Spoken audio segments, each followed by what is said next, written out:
Muallim Saniye kitabını okup жалғастырамыз. Біз нун мен е әрпін оқимыз бүгін. Нун әрпі басында, ортасында, соңында қалай жазылатын көрсетіп тұр. Харекет фатха дамма касра болады. Фатха әрпінің үстінде болады, дыбысын білдіреді.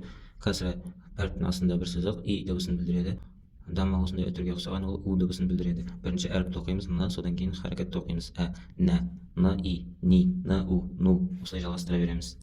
Ән, ин, зин, мән, мин, нәм, әнтә, нимтә, әнтум, нимтум, нәзиру, нәзину, әмәрнә, умирнә, мәрорнә, мурирнә, әмрорнә, я, и, ю, әй, әйму, зәйду, мәйду, рою, ромю, яман, мәрьям, мәйзәр, мәймән, әймән, әмройни, зәйтәйни, әймәйни, мәйтәйни.